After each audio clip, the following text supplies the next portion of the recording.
Good day, everybody. Today I'm going to be covering the ketogenic diet in metabolic diseases. What you can see is there is a list of conditions in which the ketogenic diet is found to be significantly benefit, and that means 70% benefit in seizure outcomes. Angelman's complex 1 mitochondrial, Dravet syndrome, Douze syndrome, GLUT1 deficiency, fires or febrile infection-related epilepsy, infantile spasms, Ohtahara, pyruvate dehydrogenase, severe refractory status, tuberous sclerosis, and another set of conditions such as CDKL5, adrenal succinate deficiency, childhood absences, epileptic encephalopathies or CSWS, JMEs, glycogen storage diseases, and certain PMEs as well as LGS, Rett syndrome, and SSP. So while these are a host of conditions, the ones which are in red are the metabolic disorders. And today we're going to be covering the three commonest metabolic disorders in which the ketogenic is known to be beneficial, namely mitochondrial complex 1, GLUT1 transporter disorder, pyruvate dehydrogenase deficiency. So what we're going to do is going to start with a young child. This is a 5-year-old child who presented at 3 years with behavior arrest, uprolling, tonic posturing, early morning seizures, post-ictally found to be drowsy but responsive and better with a glass of milk, no history of missed meals, no infections, no hypoglycemia. Upon direct questioning, mother reported that he's always been unsteady on his feet.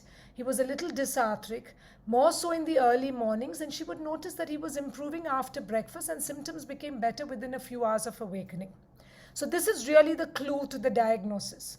In view of the first unprovoked seizures, MRI, EEG done, MRI was suspicious, little delayed myelination, EEG normal, but nothing to give away. Unfortunately, my video of the child did not open, so this is taken off the net. But this is the gait that you want to look at.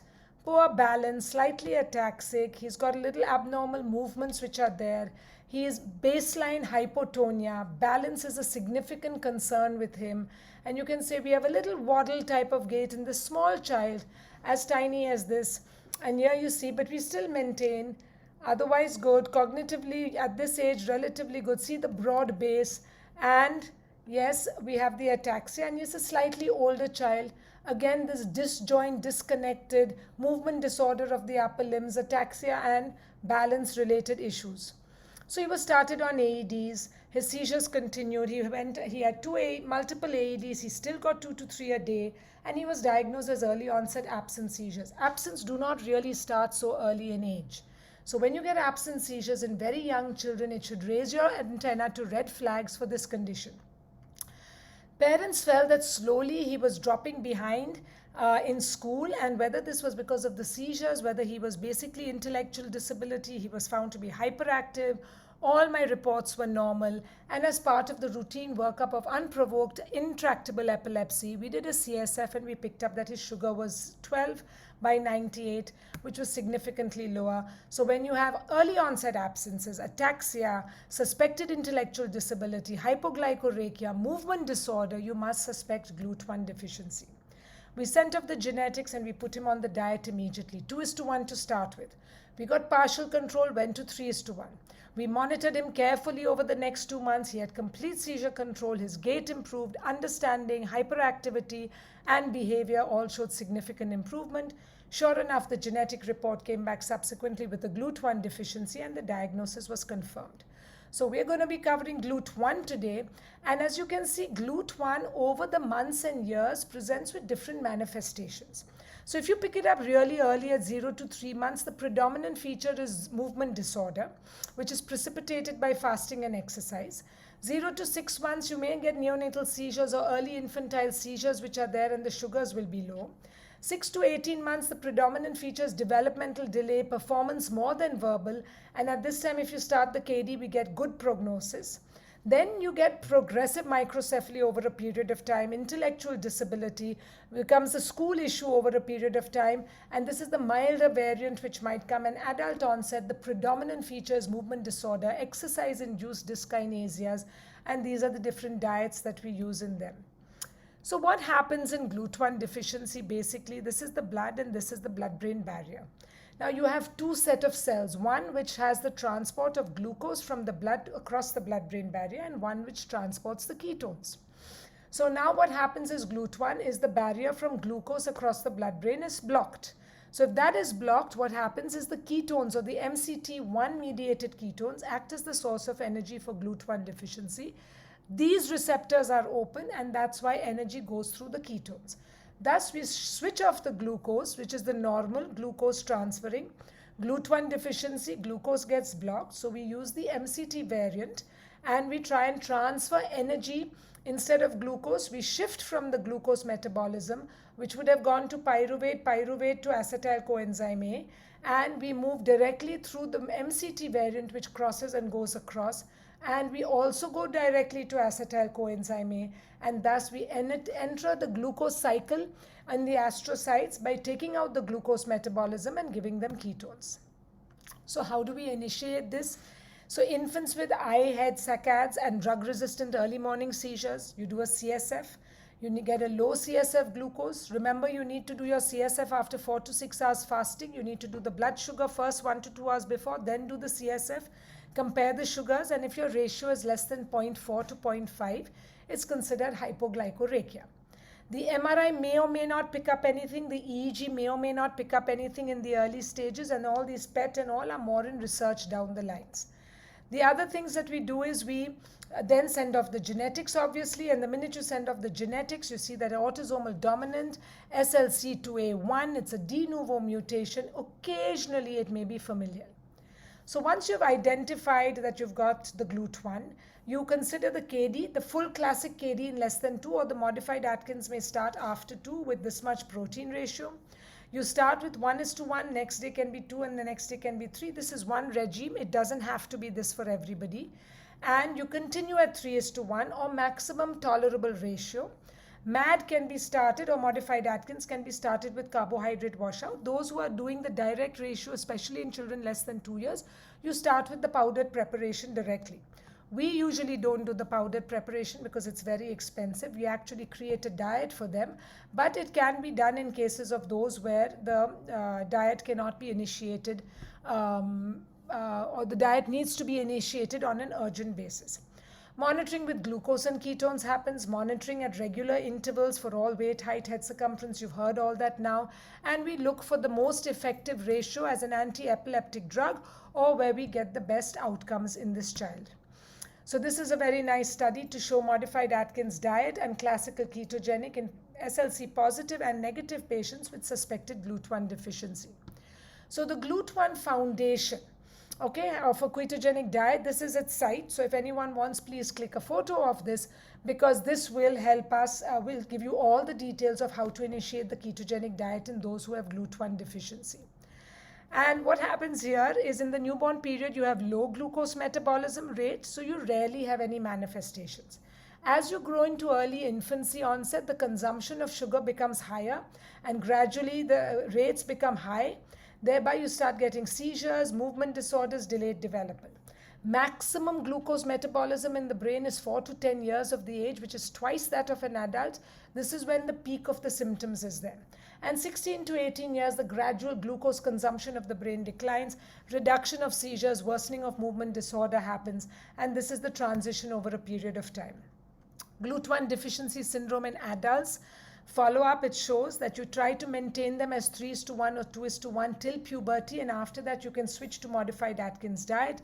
You try to start them on the classical diet as early as possible, and long-term outcome studies show that you could stop after the KD. Seizures stopped in 16 out of 17. 1 continued to have seizures, but only 2 were on anti-epileptics. 15 out of 17 went off anti-epileptics. Movement disorders seem to be the biggest deterrent at the end of the day in spite of the ketogenic, and this study showed that intellectual disability was not correlating with the onset of the KD or the onset of the symptoms. And intellectual was seen in 6 out of 7 with no ID, 8 out of 17 had moderate ID, and 2 out of 17 had profound ID, and 11 out of 17 were maintained on a 3:1 ratio, which seems to be the best ratio for this condition. However, it showed that while seizures benefited a lot and cognition may have benefited to some extent, movement disorder did not benefit that much with the ketogenic diet, and eventually for parents, the movement disorder was the biggest school deterrent. So in short, you suspect, you do the diagnosis, you send the genetics, this is the metabolism, and in the infancy you might do a 4:1, most respond to 3:1, most can be switched to a MAD after a certain age and continue in them, and the low glycemic can be started in adolescents or adults so as to continue it downturn. So long-term messages: an infant with movement disorder, seizures, and delayed development, ketogenic diet trial, watch for improvement, start the diet prior to the genetics, and can switch to the modified Atkins in adolescent or the LGID in adulthood. The next is mitochondrial disorders. Here we have 2 3-year-old children. The first was normal birth and development. Seizures at 3 years. IQ started dropping slowly. By 8 years, they found he had an IQ of 65. We had regression of motor milestones, behavior concerns, regression with infections intermittently.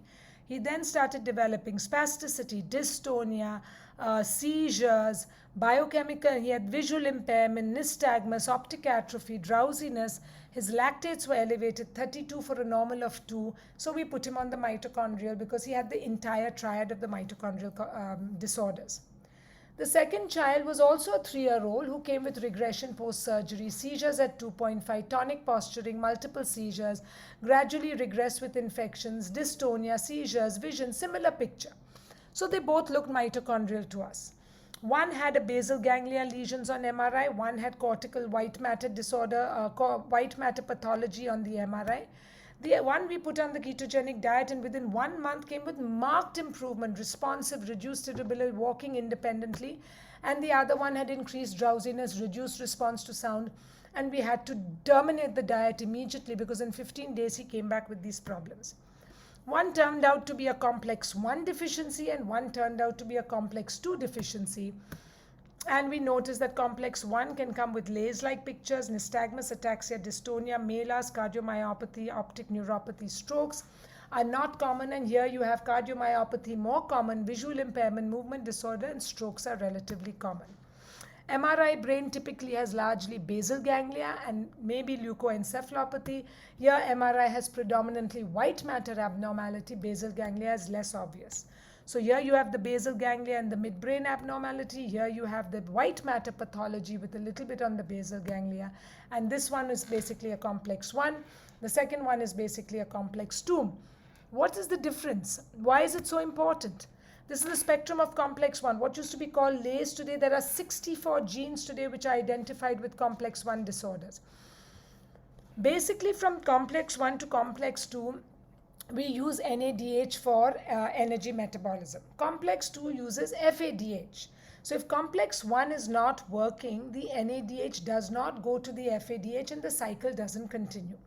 So what does the ketones do? The ketogenic diet gives you some degree of NADH which comes and works over here, but main thing is it produces large amounts of FADH2 and the lipid metabolism generates FADH more than that, bypassing the complex 1. So we straight jump into complex 2 and the chain can continue and the deficiency is not felt so badly. So improvement stimulates improvement in mitochondrial function. It gives a substrate for energy production. It produces 5.7 times more FADH than the glucose pathway.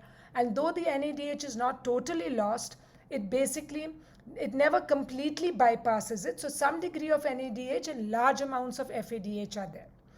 So this was a study of those who did the ketogenic on mitochondrial. This is the spectrum of the children in their ages. This is the spectrum of the symptoms associated with it. But most important is 11 out of 20 were on the classical. 8 out of 20 were on modified Atkins diet. The ratio was not known in 1 out of the 20 patients. And we can see that muscle improved in 5 out of 10. Epilepsy improved in 7 out of 8. Tone improved in 3 out of 7. Movement disorder only 1 out of 5. Delayed development 3 out of 10. And other non-specific symptoms which improved. So it's obvious that the ketogenic diet, whether it is GLUT1 or it is mitochondrial, works best for epilepsy. It controls the seizures most. The other symptoms such as movement disorder, muscle abnormality, tone, delayed development improve, but not to the extent that the epilepsy does. So take-home message is a high suspicion of complex 1, must give a trial of ketogenic diet, Start low, increments are slow, carefully monitor, and terminate if side effects are noted till the genetics are available. Pyruvate dehydrogenase complex deficiency. Another young boy, 5-year-old, who started at 3 years with regression of infections, recovered in 10 to 15 days, but the seizures persisted. They were first focal, and then they found that he was having a transient hemiparesis. Abnormal EEG discharges, some focal and some slowing, which was noted. Nothing major. Tried on multiple AEDs, no response. Continued to have 2 seizures a week. Parents noticed he was not performing previously known tasks. Behavior started going down. Hemiparesis became profound. School became so bad that he had to discontinue it. EEG still showed occasional discharges. MRI started showing progressive atrophy. All parameters and tests were normal. Put him on the mitochondrial cocktail. No benefit or marginal benefit was over there. So we had drug refractory seizures with significant cognitive decline to the point where he was thrown out of school. Genetics was sent and ketogenic was started at 2:1 ratio. Seizure frequency reduced. We went to 3:1 ratio. We completely seizure control, hence we continued. 1 month later, after so many years of intractable seizures, he came without a single seizure. Not only were the seizures gone, but his tone, his speech, his motor function, his hyperactivity, his behavior, everything improved, so much so that we could write a letter and ask the school to consider readmitting him. He came Pdh deficiency, which is an X-linked dominant disorder, which responds exquisitely to the ketogenic diet and should be considered. What do we do here? You've understood the mechanism now. Pyruvate goes through pyruvate dehydrated to acetyl coenzyme A. Glucose is not coming in anymore. So this pyruvate starts accumulating, particularly here. So we have to bypass this entire step and go directly to acetyl coenzyme A. We do that by putting in the ketogenic diet, and we get the acetyl coenzyme A. So Pdh deficiency phenotypes, early onset is usually severe with poor outcome. Attainment and maintenance of ketosis is important. The most positive treatment outcomes were those who presented in infantile and childhood onset. Positive effects were both clinically in epilepsy, ataxia, sleep disturbance. Less benefit in patients with prenatal onset, and the treatment of the ketogenic diet counteracts progressive neurodegeneration. This is the improvement noted on those with pyruvate dehydrogenase. All the different stages, dark blue is like markedly improved, and all the other stages of blue are much improved and mild improvement. The grays are no improvement, and only one patient had worsening on the ketogenic diet. So on an average, more than 80% of the children had benefit with the KD in pyruvate dehydrogenase deficiency. A list of a few other metabolic conditions which may benefit with the ketogenic diet: adenyl succinate lyase deficiency, muscle phosphofructokinase deficiency, other hypoglycorrhea genes, KCNQ2, GRING1, SLC6A, and some others, glycogenosis type 5, and glycogen storage disorders type 7. So in conclusion, the GLUT1 ketogenic is the treatment of choice with excellent results. May need it in various forms or different ratios as the decades go by. The earlier you start, the better the outcomes. Epilepsy benefits the most, movement disorder the least. Complex 1 mitochondrial disorders must be started on the KD, can start the KD provisionally till genetic reports come. If the child deteriorates on it, take off the KD, wait for the report and be patient. Pyruvate dehydrogenase responds very well to the ketogenic diet. Since it's a slow progressive disorder with no acute deterioration, unlike mitochondrial complexes, you can wait for the genetic report and start as a very good treatment option. Keep in mind the other metabolic conditions which may get partial benefit with the ketogenic diet. Any improvement in such children is significant. With that, I'd like to say thank you from our ketogenic diet program. And these are the 2 physicians, myself and Dr. Shilpa, who's with me. And we have 3 dietitians. I'd like to emphasize that no ketogenic program can work in isolation, and not even having the team sitting in different spaces. The team has to sit together. You have to discuss together with the patient to get the best outcomes.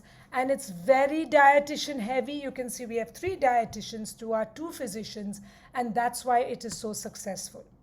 Thank you once again for a patient listening.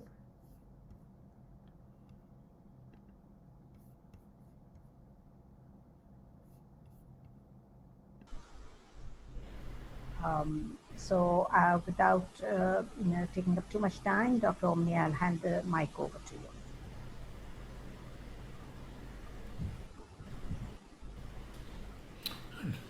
Dr. Omnia, are you going to present live or? Very, very interesting. Good morning, everybody. First of all, I want to thank Dr. Nathan and his team for their great effort in organizing this important workshop. My talk today about the role of ketogenic dietary therapy in patients with autism spectrum disorders.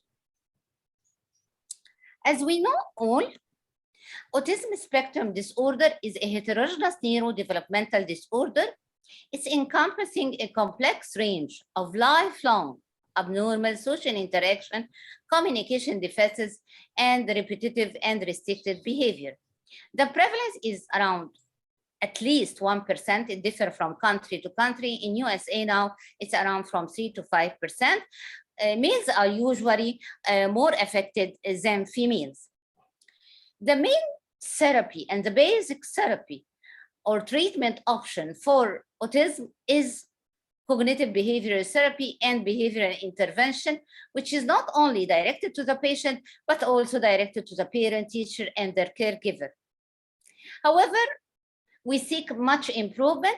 They search for pharmacological treatment option for autistic spectrum disorder, yet these are very limited, and their efficacy and safety have been questioned in many researches. So we are in need for alternative intervention.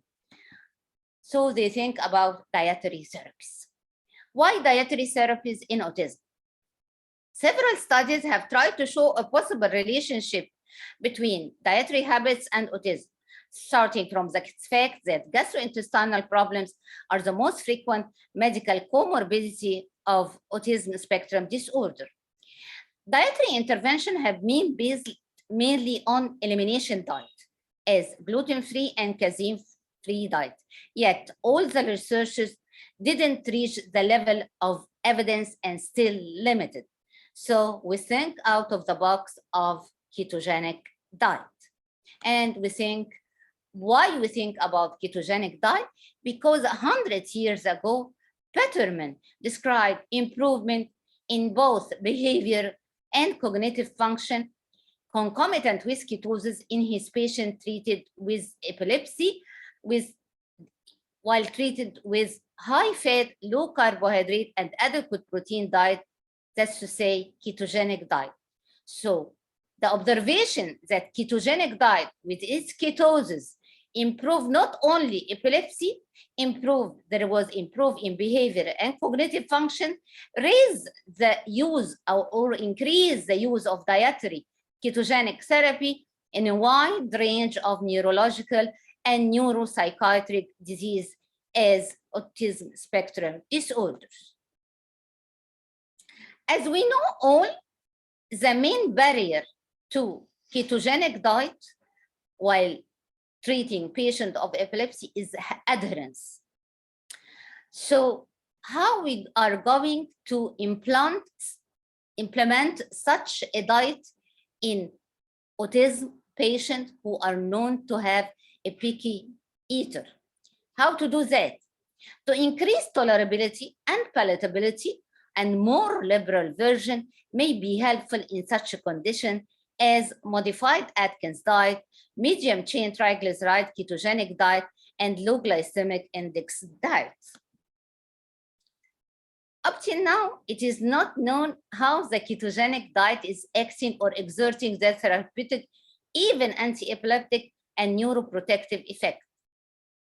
However, all of us can say there is great improvement in our all patients treated by ketogenic diet, whether epileptic or non-epileptic disorder. So once there is improvement, they must be used more common in neurological disorder, and we can discover the mechanism how they act bit by bit in later on researches.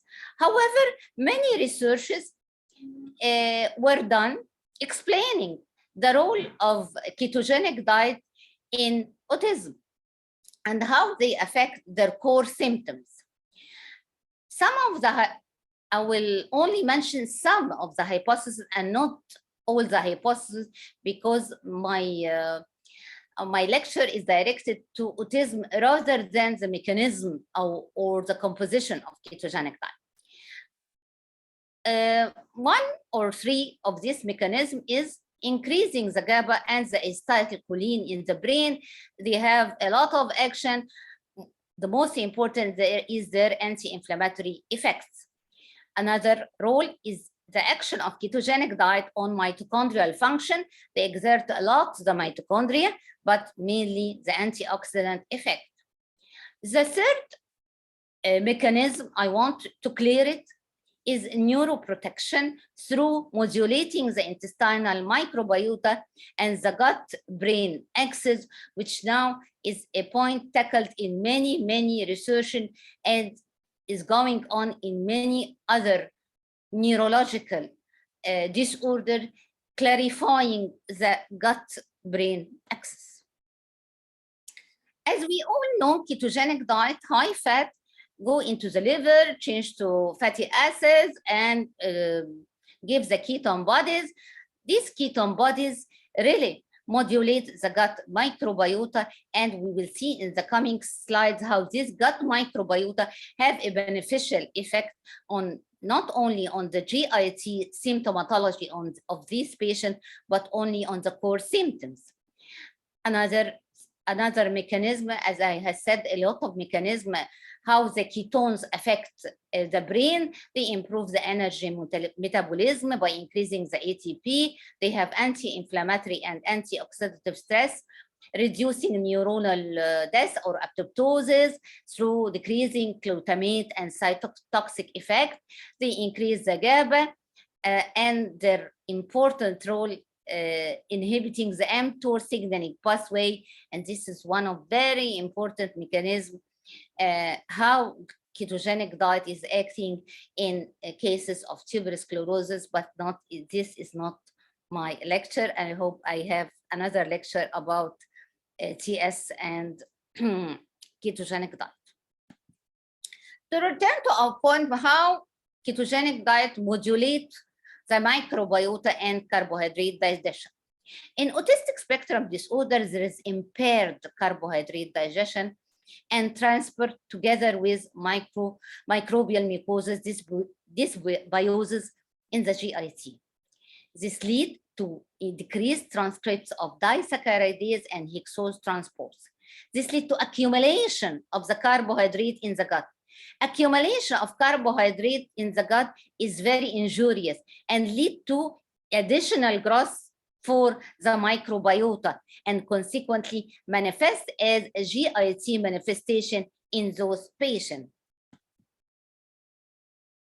Again, this figure shows the gut-brain axis through microbiota dysbiosis, through neuroendocrinal immune mediator, or through the gut-brain axis. The end result of this gut-brain axis and increase of the microbiota, this affects the psychological and behavioral and cognitive function of these patients, so leading to their symptoms of behavioral and cognitive defects and psychological disorder. So treating the gut by decreasing the carbohydrate, decreasing the microbiota, will improve the symptoms of autism or the core symptomatology of autism. So ketogenic diet is very low in carbohydrate. So there is decrease on the microbiota and there is no increased mucus production. So thus mucus is decreased and carbohydrate digestion is improved. That's why we use ketogenic diet in autism. One of the causes is low carbohydrate affection, decreasing the microbiota and improving carbohydrate absorption. This, along through the gut-brain axis, improve the core symptoms of autism. Okay, what's more in ketogenic diet than decreased carbohydrate? There is increased fat. Fat is found in a high ratio. Is fat important to patients with autism? Yes, clinical pilot studies show that autism patients and related neurological disorders are lacking circulating nutritional neurolipids, and especially the vital lipids, which is the polyunsaturated fatty acid. What is the importance of polyunsaturated fatty acid? We all know omega-3 and omega-6 and others. These are important in patients of autism? Yes, they are important to improve the cognitive function of patients of autism. They found that mothers lacking lipids, especially polyunsaturated fatty acid, pre or post-pregnancy, or even during lactation, their babies are at risk of autism.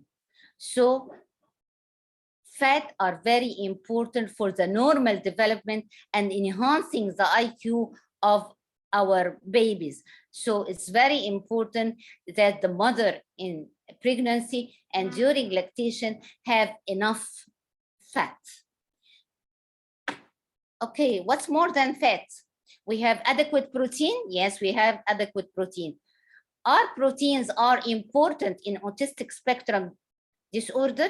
Yes, they are important for the formation of apolipoprotein, adenosine, and essential amino acid like taurine. And we all know that all artificial milks now are fortified with the polyunsaturated fatty acid, the essential amino acids that are all present in the breast milk and important to decrease many neurological disorders, specifically autistic spectrum disorder, and is important for the brain growth and function. Now we shall concentrate on my main topic, which was about this paper published in Nutrients 2021. The paper about ketogenic dietary therapies in patients with autism spectrum disorder, facts or fails, a scoping review, and a proposal for a shared protocol. The purpose of this scoping review, it is a review to identify and map available evidence in the literature about the feasibility of potential efficacy of ketogenic diet in pediatric patients with autism spectrum disorder, and to inform up about the clinical practice in that field. How much papers and publication and studies were found in the PubMed and Scopus? How many? They found 203 records. They excluded the non-English one. They excluded also the animal trials, and they selected only 7 papers from 203 till 2020. In all these researches, the patient's age was from 2 to 18 years.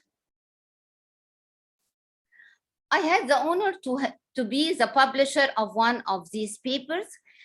This was the first one is my paper in Egypt, the second from Greece, USA,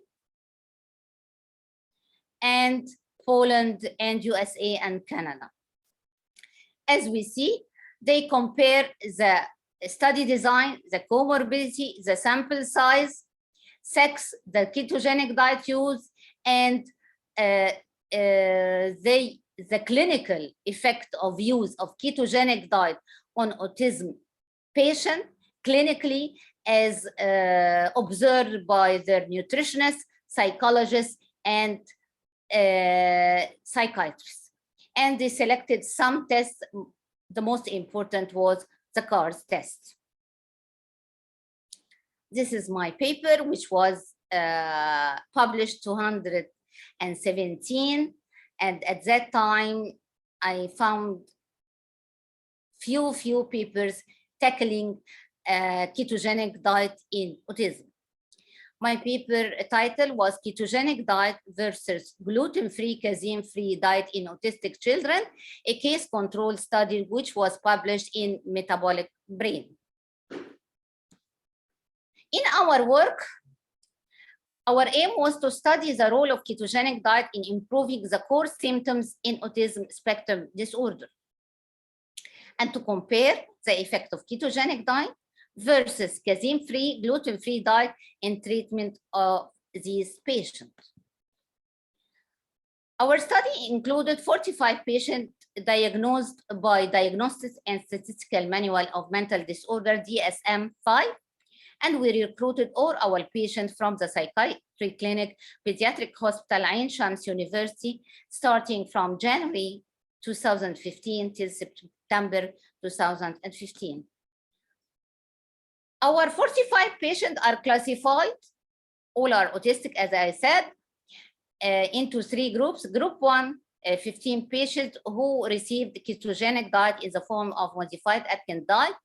Group 2 consists of 15 patients who received casein and gluten-free diet. Group 3 are autistic patients who weren't on any diet therapy and are considered as a control group. All our patients were subjected to history taking, anthropometric measure, and all received the same behavioral therapy or CBT. The 3 groups received the CBT the same. Okay, then we do for them CARS and ATICS. What is CARS and what is ATICS? For CARS, it's the Childhood Autism Rating Scale, and it is the most popular used in diagnosing patient with autism. It was submitted for patient before and after the diet by 6 months.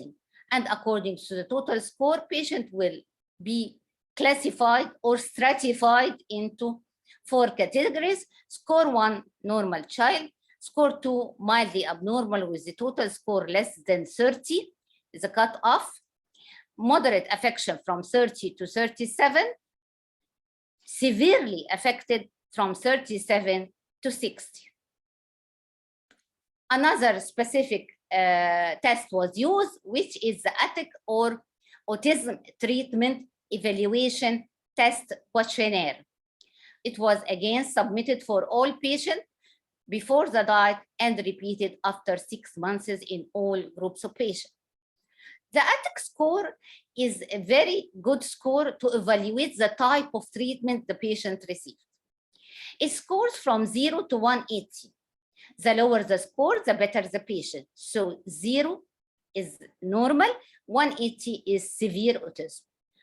And we stratify the patient again according to the ATIC. ATIC less than 30 place the child in the 10th percentile, below 50. This places the child in the 30 percentile, ATIC more than 104 in the 90 percentile and is considered severe autism. This test was done with the help of our psychologists. What are our results? We can look to our results in the first group using the keto diet for them. What happened for the CARS for this patient pre and post diet? It's very evident we have decrease in the CARS, the red one, in the moderate and severe patient. But this does not happen in the mild. Why? Our explanation was that the increase in these patients' number who are affected with the CARS may be due to change of some of patients with severe or moderate autism into mild cases. That's why maybe the mild cases was not affected so much or increased as we see. But for our opinion, moderate and severe cases are get more benefits from the keto diet. In our study, moderate and severe cases get more benefits from the keto diet. And again, this happened for the cards with gluten-free, casein-free group. The same result was obtained, which is that the moderate and severe cases get more benefit from the diet. Also, we received the same results about ATIC. ATIC pre the diet and post the diet. This is the first column is the ATIC, and the last columns are the subsets of the ATIC test, which include speech, social, cognition, and behavior. As we see, there is improvement in all the overall ATIC score and all its subset in the keto group. The same was found for ATIC for gluten-free, casein-free group. The ATIC post-diet decrease in the total score and in the subset, speech, social, cognition, and behavior. Okay, what I am saying, that both ketogenic diet and casein-free, gluten-free diet have a beneficial effect for autism patient? Yes, both of them have. So the second step was to compare which is more beneficial, the keto or casein and gluten-free diet. So we compare them. We compare the cards and ATICs between autism patient receiving keto and patient receiving casein and gluten-free diet. Okay, our results showed that there is marked improvement in patients with modified Atkins diet as compared to casein-free, gluten-free diet in both cards and ATICs, with a high percent of changes with no change in the control. Okay, it's very good. Can we publish like that? No, we have an obstacle. In spite of the fact of the marked improvement in the two tests, this was statistically insignificant. So we are planning to try to do a further study on autism patient, yet I want to say it was so difficult to do this study on autistic patient because they are so picky eater and their adherence was so difficult. But I think larger scale study on a longer period may result or change the results all over the world to use more ketogenic diet in autism. So we want to approve this by more studies. My conclusion from our studies that depending on the parameters measured in our study, modified Atkins diet and gluten-free, casein-free diet regimen may safely improve autistic manifestation and could be recommended for autistic spectrum disorder. They improve, both they could improve, yet we didn't reach satisfaction or significance or statistically significant result. Now we could return again to the review which had been done by, I think, Indian colleagues, ketogenic dietary therapy in patients with autism spectrum disorder, facts or fades, which was a scoping review, and we can get the results, what the results they obtained. Only 4 out of the 7 have a follow-up,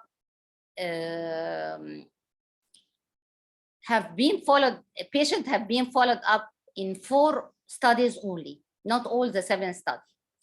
So these are the CAR score in the 4 studies. As we see all, there is a great improvement and decrease in the CAR score in the 4 studies after 3 months, and after 6 months, and after 16 months.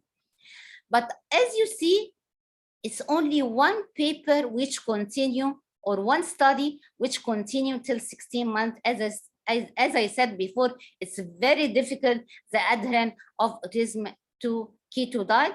But I think with the help of our eminent nutritionists, we can do it again for a longer period and on a broader spectrum and more number of patients. However, in this review or the scope review, there were very important notice. What is this notice from the review? They observed that there is a noticeable emotional and behavioral improvement in all autistic patients. How this improvement? They become less hyperactive, they become less aggressive, there is reduced in the stereotypic movement. Stereotyping is very, very evident in severe autistic patients, and this was so much decreased with the use of ketogenic diet in all the 7 published studies. So all the 7 published studies show a great emotional and behavioral improvement, less hyperactive, less aggressive, less stereotypes, improve social and communication skill, improve eye contact. This observation was done by both the caregiver and the psychologist and by the tests. What about the effect of the diet, ketogenic diet, according to patient stratification? What I mean by patient stratification, I mean about mild, moderate, and severe autism. Which of these categories are more affected by the ketogenic diet therapy, the mild, moderate, or severe? In all the studies, it appears that the best responder were patients with a mild or moderate autism, and less relevant in severe autistic patients. Yet, in our study, in my study, severe patients have got a great improvement, but it only remain one study. So we need further and further studies with more stratification of patients, with more longer duration of follow-up.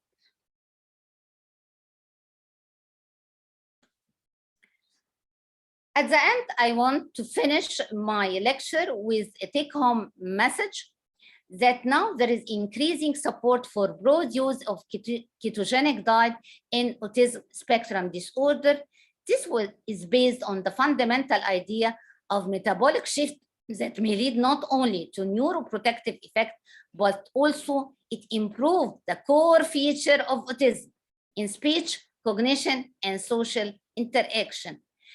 Yet, before the use of the ketogenic diet, we have, as a researcher, to have more standardized protocol for the management of ketogenic diet in specific subset of patients as autism spectrum disorder, because already we have protocols for its use in epilepsy, for example. So we must have standardized protocol for its use in autism patient, and we must adapt the dietary regimen to improve the palatability and tolerability of ketogenic diet to be adapted to be used in autism patient. And thank you so much. Interesting presentation and a lot of questions coming at least to my mind. So we will move on to our next speaker, Dr. Janak and Dr. Samia Sheikh. I don't think we need to introduce both of them. They are well known. Again, Dr. Janak, I don't need to introduce. We all know Dr. Janak and his role in ketogenic diet. Dr. Saima is a MSc Clinical Nutrition and Dietetics. She is currently working at Dr. Nedvin's Keto Clinic, and she also is the nutritional consultant at the GESA Foundation. And she has more than 3 years of experience in ketogenic diet therapy. So without further holding up, I would hand over the mic to the speakers.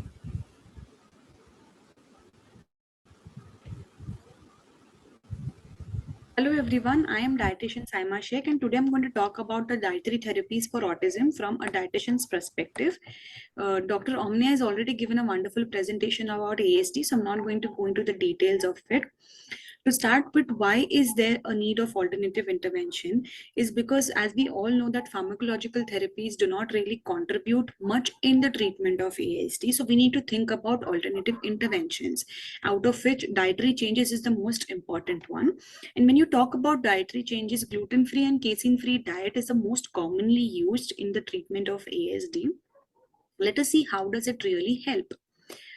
So uptake of cysteine is decreased by the cells due to gluten and casein derived opioid peptides, and this cysteine is very important and is rate limiting in the synthesis of glutathione. If there is inadequate uptake of cysteine, there is going to be decreased level of GSH, and if there is lower levels of GSH in the GI tract, it is going to lead to a lot of inflammation and can contribute to GI discomfort and dysfunction.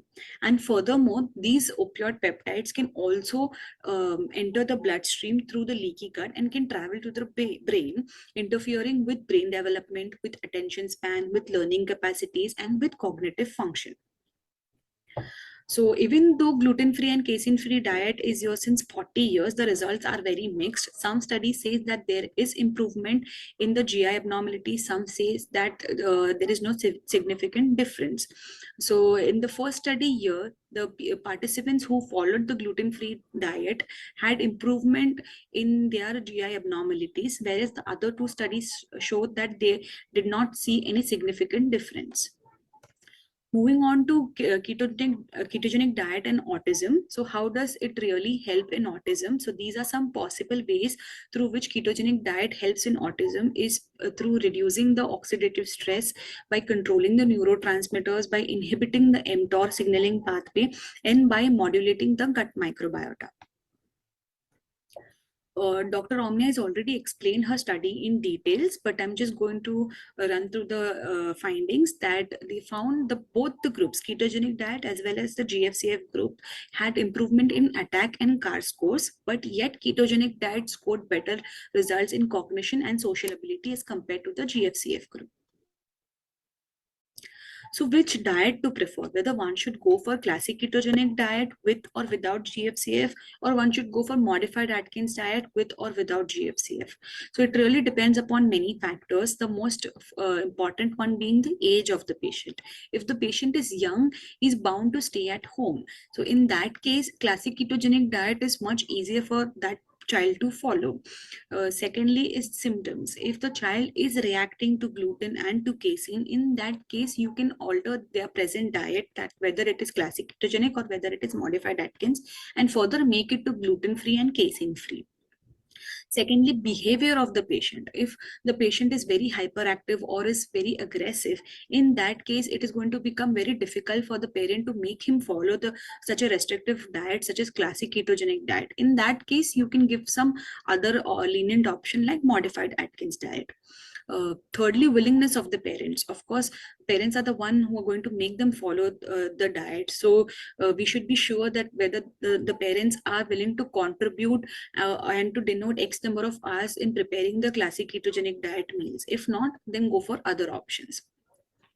Compliance. So as discussed, that if the child is school going child, then definitely he's going to end up eating from someone else's tiffin box. So in that case, it's always recommended that the child should be on modified Atkins or some easier diet to follow. Availability of the food sources.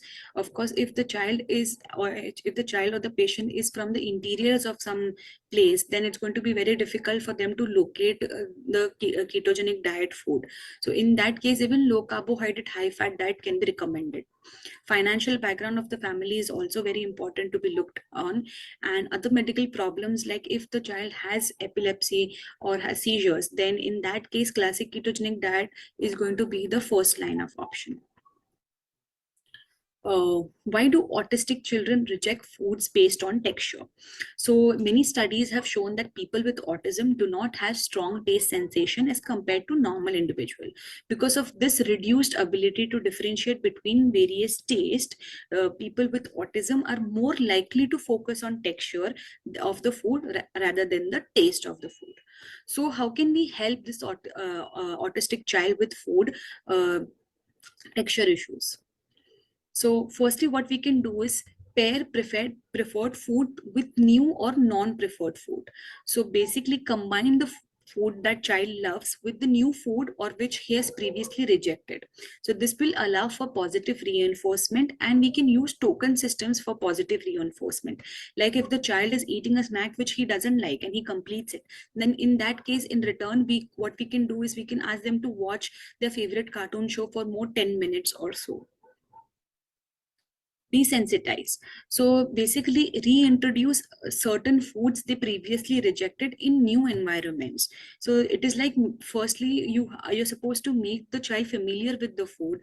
So example, if the child hates oranges, so start putting that orange in the same room where the child is going to sit and play. He'll be used to the presence of the food without interacting with it actually. And then gradually, when he's used to the food being around him, you can start shifting the food to the table and then gradually to his plate.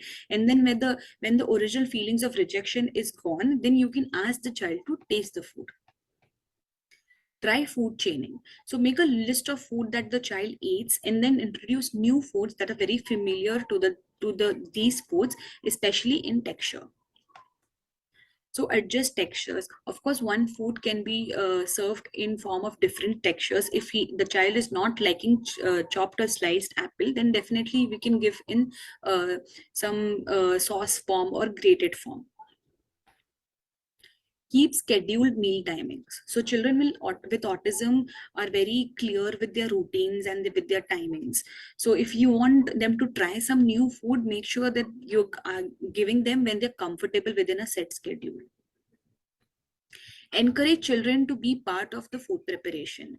So this is going to give them the opportunity to be exposed to new foods and also gives them certain sense of control. Keep the kitchen and dining areas calm, especially at meal timings. So remove all the extraneous visual and auditory stimuli which can add stress to the dining area. So while eating, the child must not be watching TV or listening to any kind of music. So and the environment should be calm. Methods to help autistic children overcome picky eating. So first one is stimulus feeding. What is it? Is that it is a process of gradually increasing the size of the food that are presented. And basically, if the child has rejected the food, then what you can do is you can start with smaller quantities. And once the child has accepted 3 consecutive bites of this food within 30 seconds without any gagging or screaming, then you increase the size of the bites at every food when you're going to serve the next meal. Being innovative and creative while serving food. So this is just going to make the food look very good and attractive and appealing. So the child is always excited for his next meal and you need not be behind him to complete his meal. Cut new foods of different texture up into small pieces. So this is basically for them, it's going to be easier to chew and swallow. Masking or hiding the food. So include foods in hidden form. If the child is not liking some vegetable or not liking some fruit, then we can of course give them in form of smoothies or in milkshakes to ensure that they are consuming new fruits and new vegetables. Or for an example, if the child is not liking a texture of omelette or boiled egg, in that case what we can do is we can give them in hidden form in form of puddings or in form of custards. So I hope all these points and ideas were useful and you're going to use them when you consult or counsel patients with autism. Thank you so much.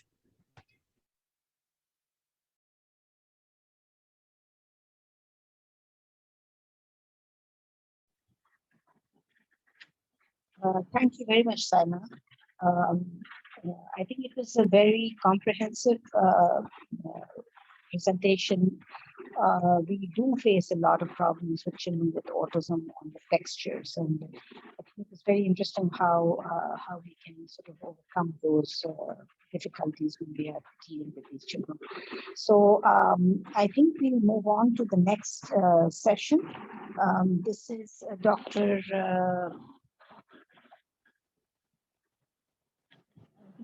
Janak's session, I think,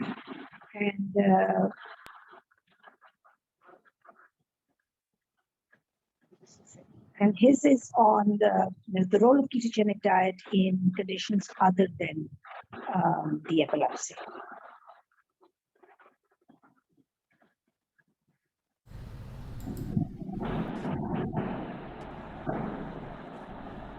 Thank you. And Shahnaz, can you see my screen? Yes. Okay. So this is the rainbow of ketones. It has a wide spectrum, and that's what I'm going to talk to you about.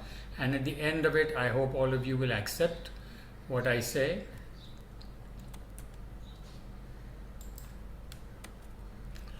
So the spectrum of ketone therapy is vast, ranging from disorders in the brain, epilepsy, to degenerations of the brain, traumatic brain injury, cerebrovascular accident, motor neuron disease, hereditary neuropathies, muscular dystrophies, migraine. These are probable, possible, and therefore we have to do trials and then make sure that it's accepted once we're successful.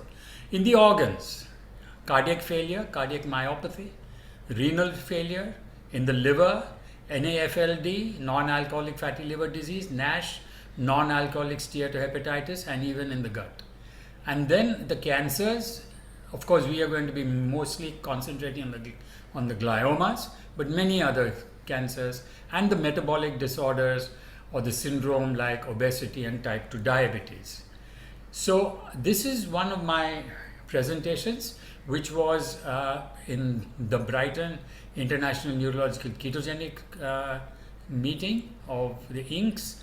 Are ketones a panacea for many neurodegenerative disorders? I have now removed the word neuro and kept just degenerative. So neurodegenerative disorders I'm going to focus on for the initial part, and the classification may be on the clinical or the molecular. So they include the dementias like Alzheimer's. Most of us are very worried about, will we go into Alzheimer's if we live to a long enough age? Movement disorders like Parkinson and Parkinson plus, imbalance in coordination like spinocerebellar ataxias, weakness from motor neuron disease, involuntary movements from Huntington's, jerks with mental and physical regression like SSPE, and progressive MS.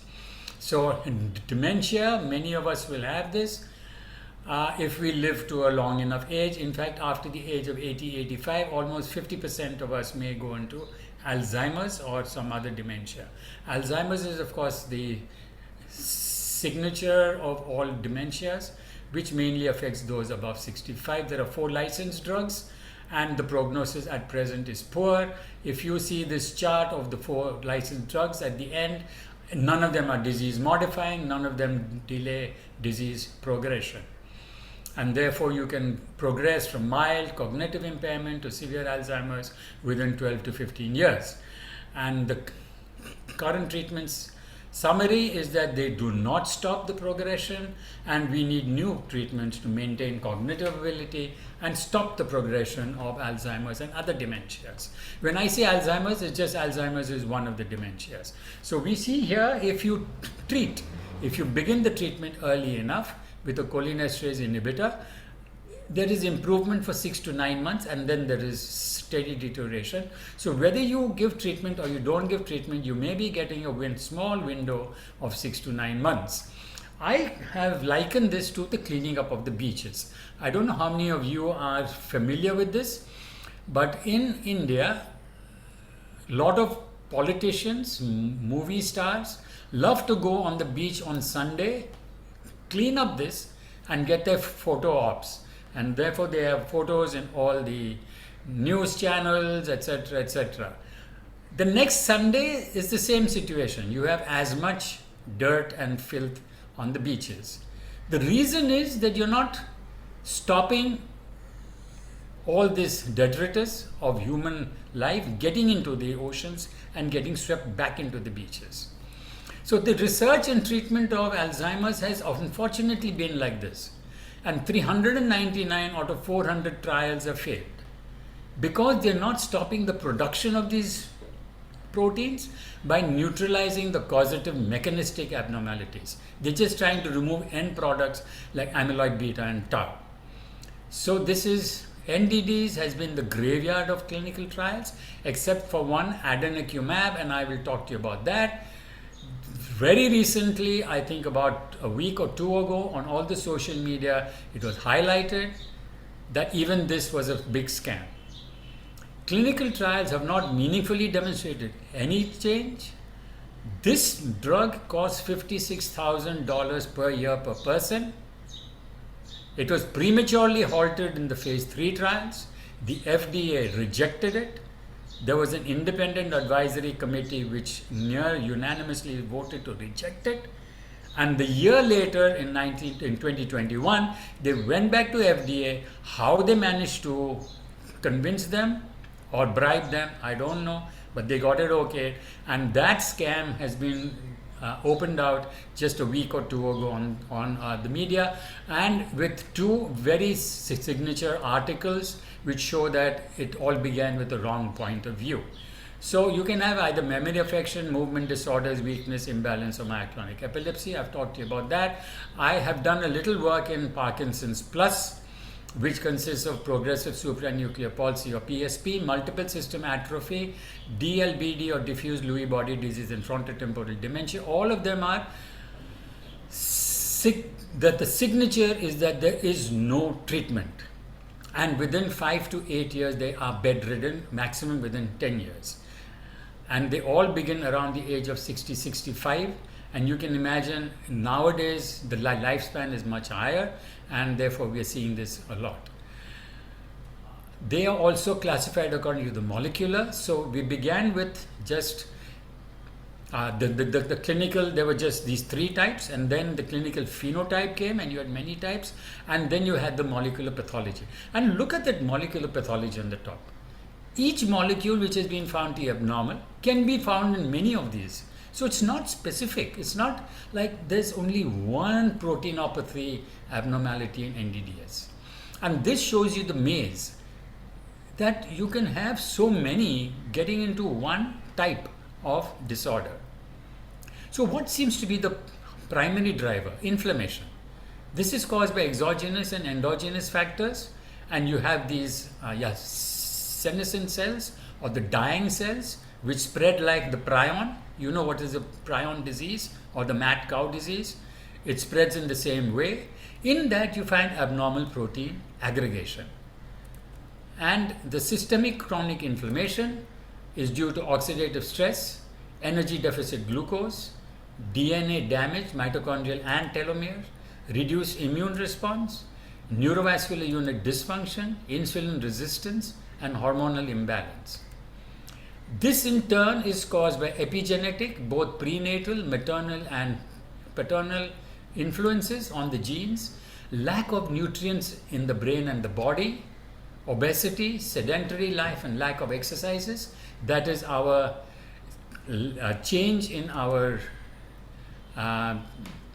lifestyle, the diet and the sugar that is changed, the social isolation, not only in the pandemic, but even before and after. We are more and more into nuclear families, psychological and cultural stress, especially in the big towns, reduced microbial exposure with more and more hygienic, sterile atmospheres, the gut dysbiosis, which we talked to you about, and the toxins that are getting into the food, into the soil, and into our foods, including vegetarian and non-vegetarian.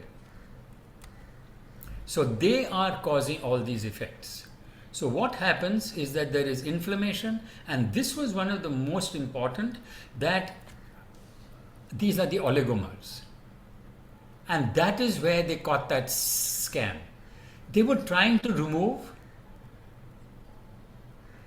the amyloid beta here. It is the oligomers which you have to stop. the formation of these oligomers. And if you don't stop that, you're going to get more and more amyloid beta.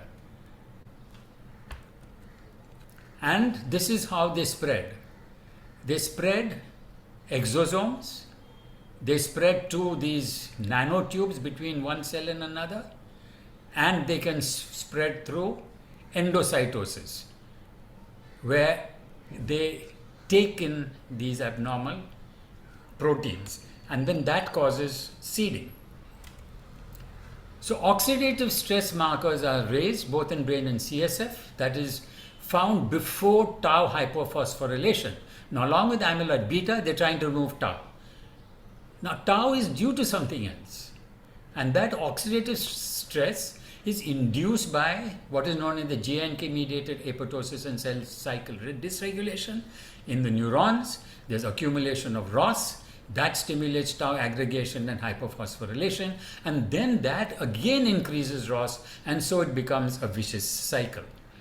And glucose hypometabolism is in this mix, because in these patients, and I will show you some very nice FDG PET scans, in these patients there is lack of GLUT1, and we had a fantastic talk from Anaita on GLUT1. You can imagine if in certain areas of the brain GLUT1 is lacking, glucose is not going to get in there, and then along with that there will be insulin resistance, reduced blood flow, and all of these will cause cognitive symptoms or movement symptoms or balance symptoms.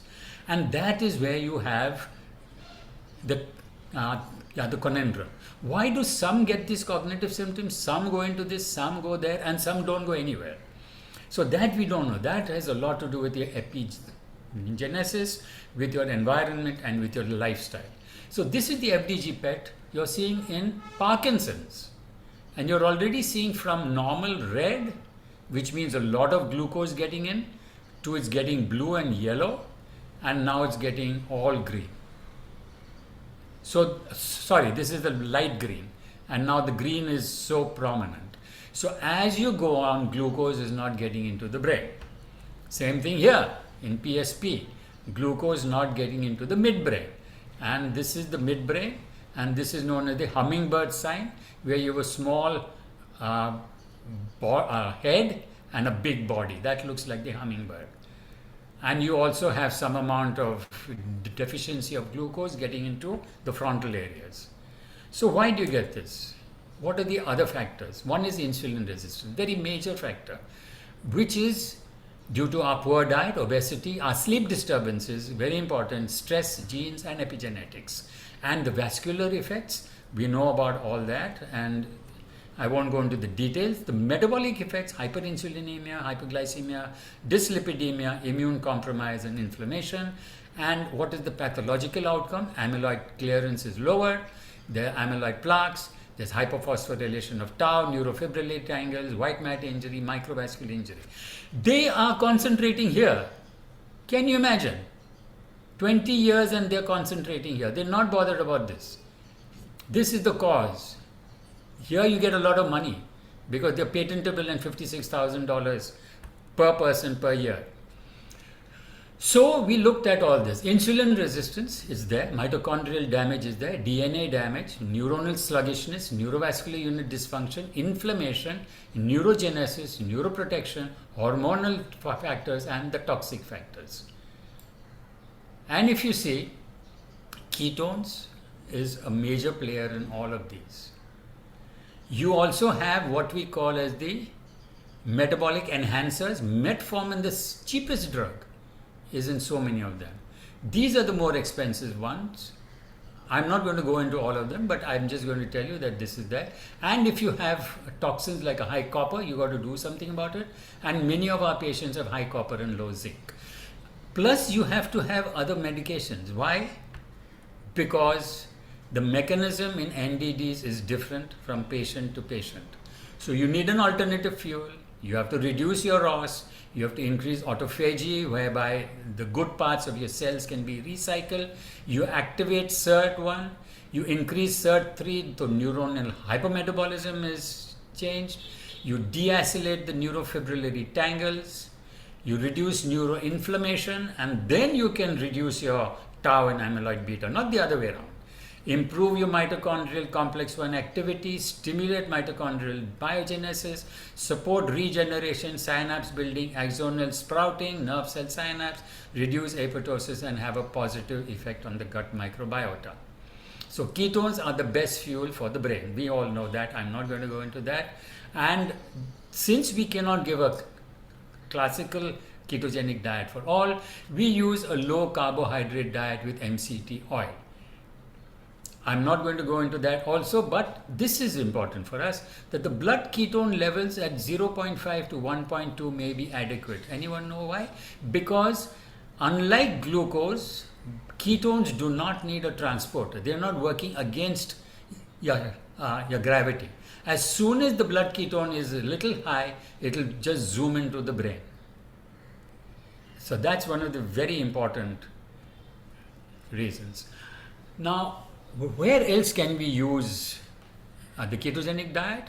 These are some of the rare indications where there have been few reports. Let's go into the Ndd Case Reports. So the classic PSP is not Parkinson's because you have early gait and postural instability, unexplained falls, and they're non-responsive to levodopa. Their mean survival is 5 to 9 years. Progressive, no medication available, and we evaluate by something called as a PSP rating scale, which should increase by 11 to 12 points per year across the board, across nations, all over the world. So we had these patients, 14 patients we began with. At 6 months, there was significant improvement. They should have deteriorated. 6 months improvement in 8 of the patients, fair improvement in 2, and a slight deterioration in 2. Significant was in 2. They came late. Anyone who comes late has a problem. At 12 months, still 5 of the patients had significant improvement and 2 had deterioration, 2 significant. The numbers had fallen from 14 to 9 because to maintain this is expensive and not so easy to maintain. So the average PSP rating scale, which should have increased from 45 to 56 over a year, actually fell from 45 to 38. And the best reversal was in our patient number 6, where from 35 within a year it should have gone to 47. He came right down to 19 on the rating scale. So he improved that much. Let's turn to Alzheimer's. And here again you see Alzheimer's is even more difficult, I find. But even then, on the ACE, they stayed stable for 18 months. And there was a progressive improvement in the SERAD, and the memory abilities improved gradually. So even in Alzheimer's, we had an improvement. However, when I tried, this is what I did initially before I went with the multimodal. I call multimodal when we're using ketone with all those metabolic enhancers and with all the other drugs in it. So when we used MCT only, we had improvement, but only for a year. And then within another year, he deteriorated. So this was like the medications which are available now. And why did that happen? Very simple, that we tried to only block one of the abnormalities in Alzheimer's, namely the glucose hypermetabolism. We did not address the others. At that time, I didn't even know about all of this. So let's take another. Multiple sclerosis, you've all heard of it. So there are 2 types. The relapsing, remitting multiple sclerosis, which about 30% of them will go into secondary progressive multiple sclerosis, but a few will begin as a progressive multiple sclerosis. And again, the same thing you find in the glucose hypermetabolism, mitochondrial dysfunction, and increased RAS. And there is no definitive treatment at present. So we have reported this, the dietary therapy in secondary multiple sclerosis, a case report. This is just one case report. Obviously, we have to do a lot more work. But to highlight, he came at the baseline, could walk 25 feet in 35 seconds. He could complete the 25 feet, reduced to 28 rounds, but more important, 28 seconds. He could walk only 4 rounds of 25 feet. By next year, he was walking Initially 35 and then 21 rounds. So you can imagine from just 4 25 feet rounds, that's 100 feet, he came to more than 500 feet. And the most important for him was that he had urinary incontinence. He was a public speaker, and with all the embarrassment, he had to stop that public speaking. And he improved within a year. There was no incontinence. He stopped it on his own because of the mango season and because of other reasons. This was the entire time when he stopped the whole thing. Right from May, he stopped it, did not tell us anything, stopped it for almost 9 months, and he deteriorated very significantly.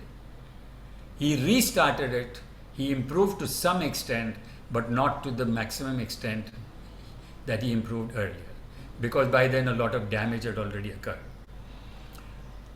Another type, multiple system atrophy. What is it? It's very rare.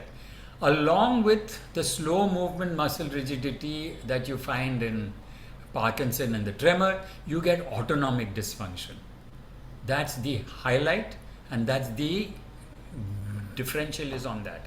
You have two types where you have postural instability called as MSA Parkinson's and MSA cerebellar where you have ataxia. And here you have A proteinopathy.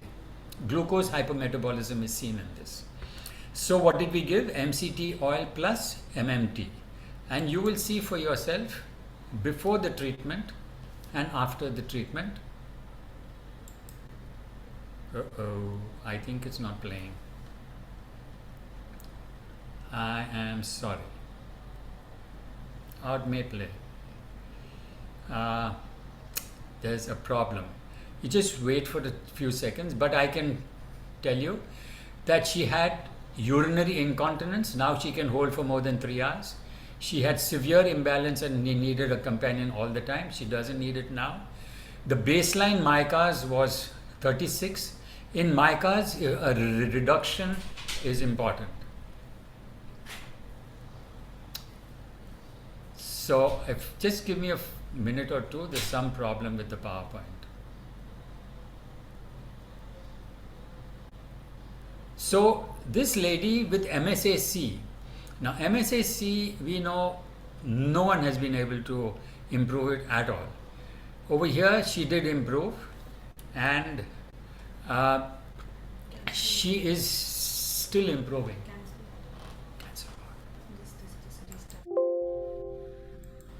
Okay, I'm not going to go into that. It's there's some problem with the video. We'll go to the next, and I'm going to show you something that you would be interested in.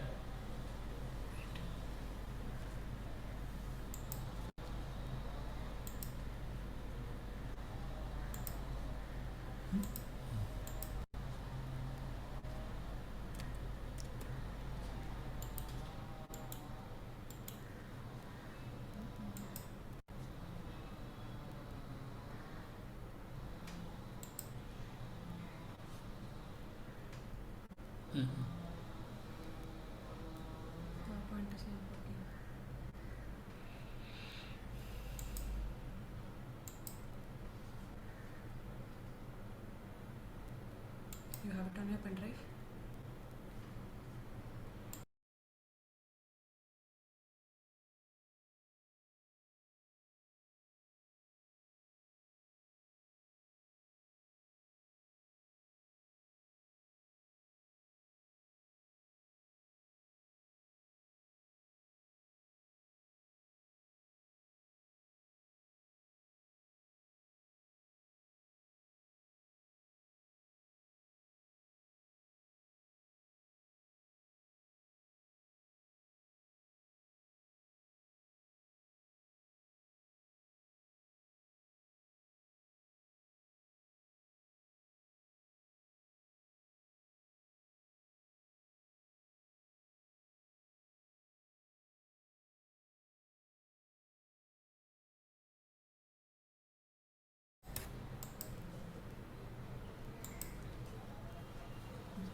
Okay, sorry for that. a patient you would be interested in, because some of you would see this, secondary progressive generalized dystonia. This is again in FDG PET, we detect glucose hypermetabolism. She presented to us at 7-year age with a jaw opening dystonia, which gradually became generalized. She also had spasticity and a static cognitive impairment. Pharmacotherapy did not improve her. Injection botulinum toxin, limited success. DBS was not expected to afford much relief. From the above, she went to one of the primary and the best institutions in India, and they said, sorry, we don't think DBS will do anything here. So this is what she was. She had a slurred speech, severe jaw opening dystonia, she was wheelchair bound, and she was on a peg. I hope this plays.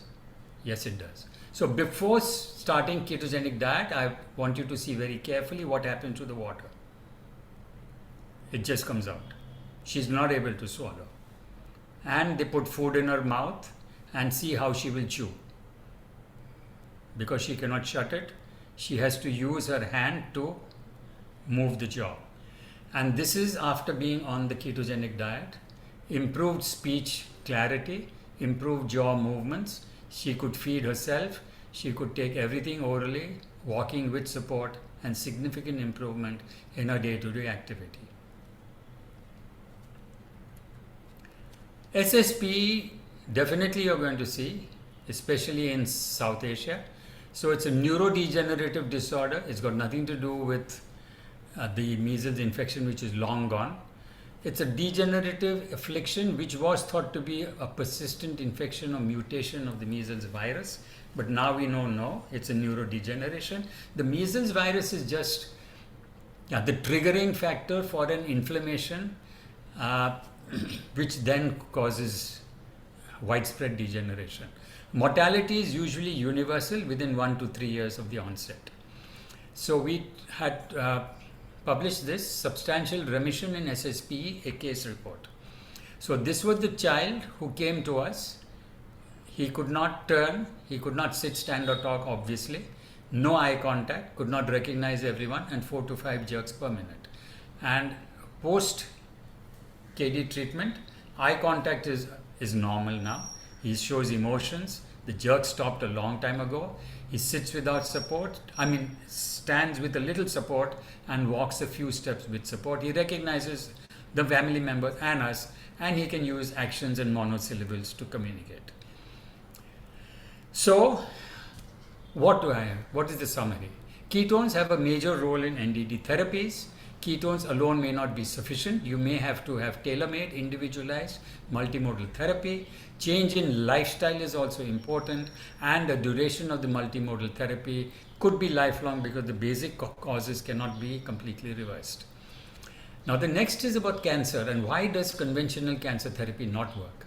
Because of this, your cancer stem cell is not affected by the chemotherapy because this is slow growing. The cancer cells are fast growing, therefore they can be killed, but not the stem cell, and therefore high incidence of recurrence. Ambition is the path to success. Persistence is the vehicle you arrive in. This, in one sentence, tells us all about Thomas Seyfried, my friend from biologist from Boston Medical College. He wrote this book, Cancer as a Metabolic Disease. The Warburg effect and cancer is the reason why we have changed, and we have to continuously change our thoughts about cancer being genetic. No, genetic is the consequence. The gene abnormalities in cancer are consequences of a metabolic abnormality, namely same glucose, normal glucose cannot be used because the mitochondria are abnormal, and therefore they form lactate. Lactate increases the cancer cell multiplication because it's an acidotic environment, and we know that the KD can be used in this. I have talked to you earlier about where the ketones work in multiple areas, and now we are going to talk about a type where many of you will see high-grade infiltrating gliomas or PONDs. Usually occur in 6 to 9, 15 to 20% of all brain tumors. is the leading cause of brain tumor death, and with radiation therapy, the overall survival at 12 months is just 22%, and the progression-free survival at 1 year is nil, and chemotherapy has no role to play. So it's one of the most devastating diseases, and we had this was a report of a case series. 2 of these patients were ours, one from Egypt, one from Turkey, and one from, I think, Holland. So there were these 5 DIPG patients with a median age of 4.4 years, and 5 of the 6 of them managed to continue, and it was feasible. They could continue for at least 3 months. But let us see our patient. So she came with a tumor size, or rather in the pons. That was the baseline, and you can see as time goes on how it fell, from 91 cubic centimeters to 33 cubic centimeters. And that's the baseline MRI. 2 years post KD, it's shrunk, and then withdrawal of the KD by the mother, without telling the father, without telling us. Huge tumor in the pons, died within another 2 months.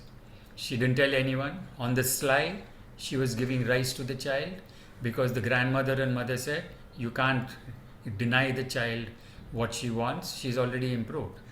And this was the little girl, and over here you see 2 years, just before they withdrew the ketogenic diet. For 2 years she was running, going to school and doing everything. And then came the withdrawal of the diet.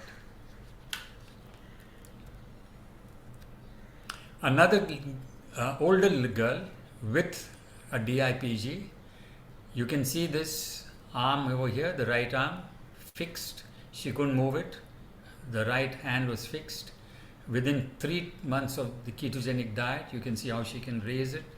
And within 6 to 8 months, only ketogenic diet, and you can see how she's improved. No surgery, no radiation, no chemo. March 2017. She comes from a small village.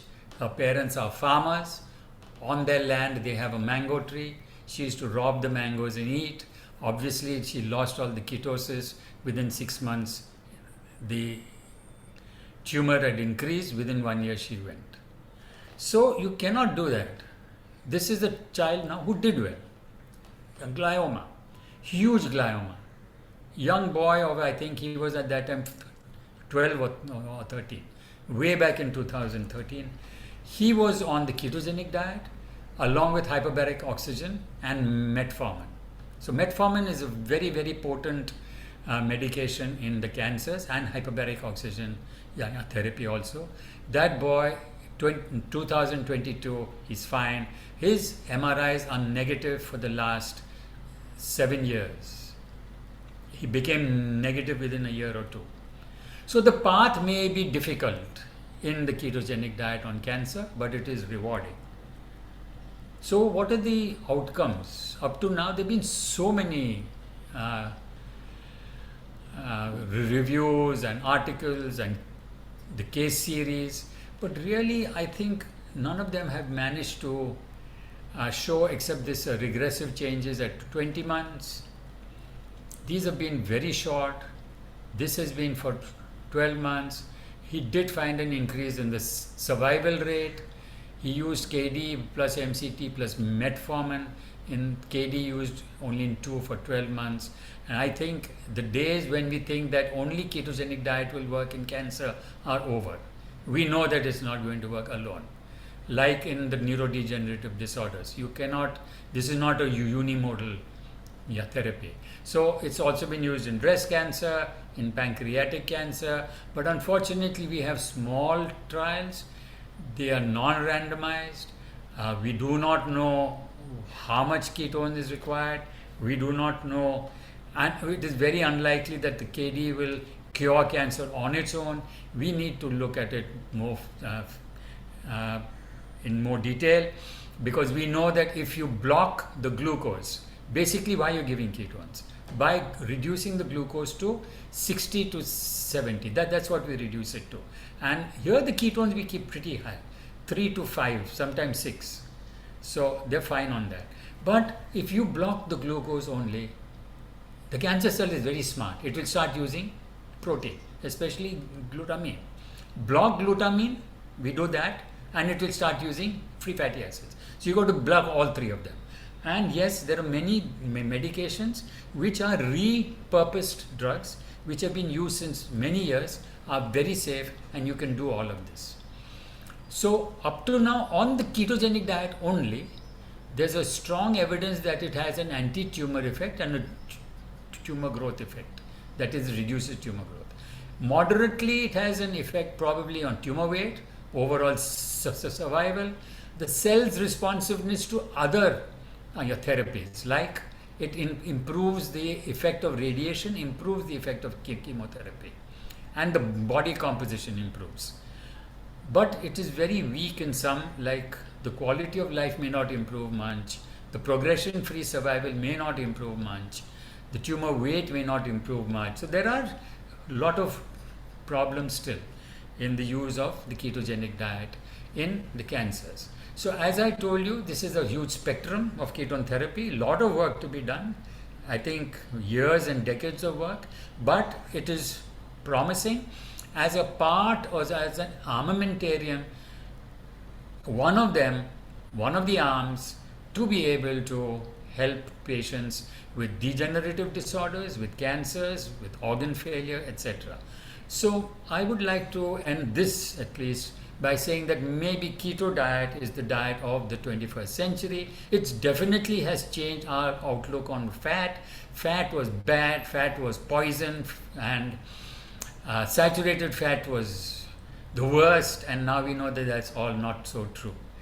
My eternal thanks to Dr. John Freeman and Miss Millicent Kelly of the Johns Hopkins.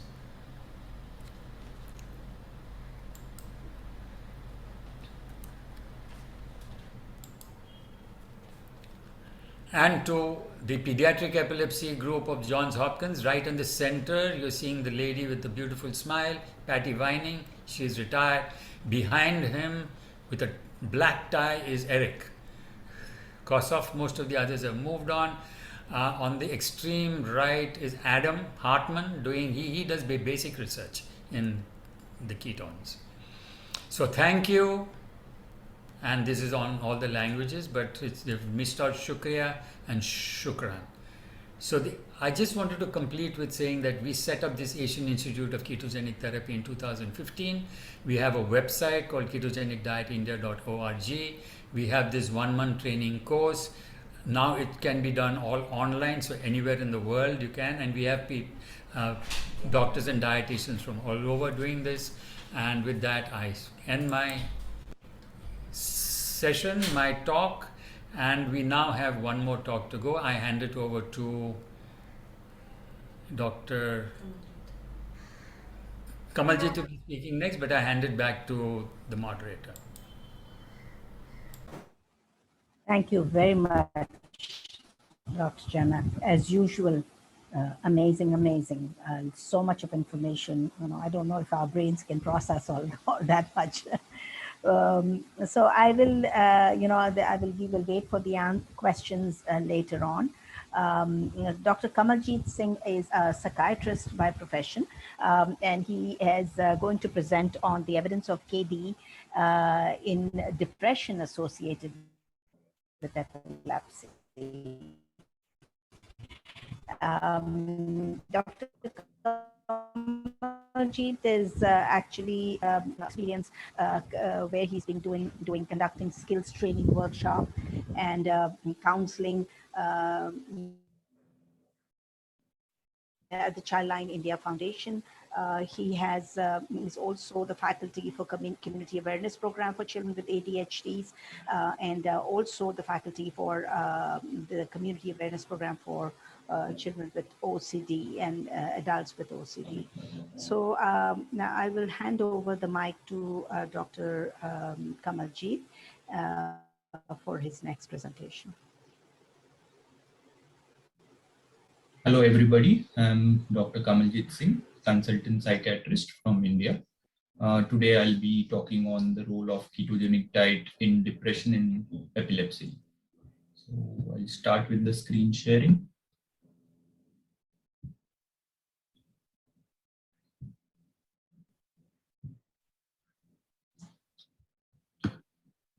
So this is the evidence for the effect on KDT on depression and epilepsy. Now to come to the first concept that I'll be giving is whenever we perceive the world, the information enters the brain and that information is passed to me. I use the same brain and act. We need to be very careful that I am not equal to my brain, and the study of the brain, anything concretely wrong with it, which we can see and measure, can be taken up by the neurologists and neurosurgeons, and anything wrong with the abstract things like thought emotions are taken by the mental health professions. Now, this reduces a bit of stigma when you detach the organ from the person itself. So we are dealing with the organ here and not the person. The study of I can be called as spirituality. Now, depression in epilepsy. This is the most common psychiatric comorbidity in epilepsy. The prevalence is 7.5 to 55%. It is still higher in intractable seizures. Supposedly, it is underdiagnosed and undertreated because of the failure to inquire about it. The risk factors which can lead to depression are low intellectual functioning, cognitive impairment, onset in late adult years, the frequent seizures, some anticonvulsants like levetiracetam, tiagabine, topiramate, vigabatrin, long history and focal onset. Now, this is something interesting over here. In generalized epilepsy, when you have a general convulsion, there's less incidence of depressions. So people thought that it was a protective thing against depression, and that is how ECTs were thought about. First, it was the convulsions were induced by the insulin therapy, creating hypoglycemia, and then with electric shock. And that's where ECTs started their functioning, and people started working on that. Important also to look at the low intellectual functioning, which can also result in people with borderline IQs, especially between 70 and 90, because they are ambition wise looking as normal, but because of their lower capacity, they can't achieve that. And these people look depressive and anxious with day-to-day stresses as well. Important to recognize and treat because the seizure frequency can increase because of the depressive behavior symptoms like sleep deprivation. Some people will not be adherent to the medication because of the depressive feelings. They can result in substance abuse, and that can complicate the seizure frequency. There is increased in suicidal rates. That's the only mortality in psychiatry. Increased hospitalization and the cost of treatment. Convergent disorder, psychogenic non-epileptic seizures. These are one of the symptoms of depression that can be seen in epilepsy patients. Overall, it just worsens the quality of life of the person as well as the family. Now, how do you recognize depression? Now, DSM-5 has given these criteria. Now, you just need 5 criteria out of this 9 for a period of more than 2 weeks, and you diagnose the depression. These are depressed mood, anhedonia, and these 2 are more important to remember so that we actually have one of them to diagnose the depression. Changes in appetite, increased appetite or low appetite, and weight gain or weight loss. Changes in sleep from the earlier pattern. It can be insomnia or hypersomnia. There can be psychomotor agitation or retardation.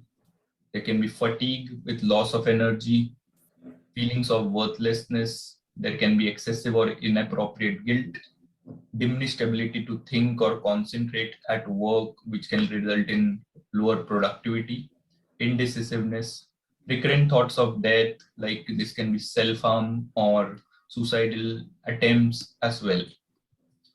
Now, there can be atypical features. One in DSM-4, it was called dysthymia. In DSM-5, they have converted the name to persistent depressive disorders. This presents like depression, but with some lesser criteria which get fulfilled over a longer period of time. The diagnosis is made if it is on for at least 2 years in adults and at least 1 year in children and adolescents. Now, the atypical presentation in epilepsy can be seen more as anhedonia rather than sadness of mood.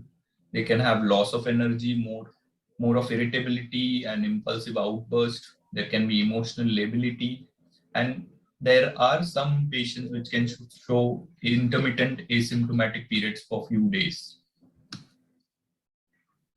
Now, ketogenic diet, we all know that the intent is to switch the body's fuel source from glucose to fat, and it has high fat, low carbohydrate, and low protein. The ratio of this fat to carbohydrate to protein can be 2:1, from 2:1 to 6:1. And in children and adults, mostly it is 4:1 fat versus the protein, and 3:1 in infants is used. Mechanism of action, we already know about the alterations in the level of the neurotransmitters such as serotonin, dopamine, alterations in GABA to glutamate ratio. In psychiatry also, many people are now shifting their thinking from the serotonin, dopamine to glutamate, GABA in cases of schizophrenia, in the pathophysiology of depression, and many other things. So it is basically the glutamate nowadays that is in more thought about. There can be decreased oxidative stress because of the less reactive oxidative species, and decreased inflammation in the brain, and other changes like in gut microbiome. This is also important in autism spectrum when we use ketogenic diet there. Effects on mitochondrial functions and other things. Now, the evidence is very little in depression and epilepsy about the ketogenic diet. So it is a new thing in psychiatry rather than in neurology. It is more for the treatment of intractable seizures or drug-resistant seizures when you add ketogenic diet. Now, these are animal models where these 3 studies I could find, which were done on rats and mice. Now, the sample size is just 20 and 20 and 21. So, and the diet used was 4:1, and the middle study is like in utero for 7 days, 30 days, and 7 days. Now, this is done by forced swim test. That is how the study is done. Like, the mice are put in a container which they can't escape from, and this sets a behavioral despair, and they stop swimming, and then they restart swimming after a period of time, and that period of immobility is measured. So in case a thing is antidepressant, the period of immobility is less, and that is how they find the antidepressant effect. So in all these things, there is some improvement in the some improvement in the depressive features, and even in mice exposed to in utero ketogenic diet, that reduction of the susceptibility to anxiety and depression and increased hyperactivity. A few human studies, these are randomized controlled trial in one study, and there is this single center quasi-experimental study. Both were done in children and adolescents. In the first, the age group was 1 to 18, and in the second, the age group was 1 to 17. There were 28 ketogenic diet and 22 control in the first, and the second sample size is of 42. They were just basically for 4 months and 6 months, and they showed some improvement in the depression levels, quality of life, and the anxiety symptoms.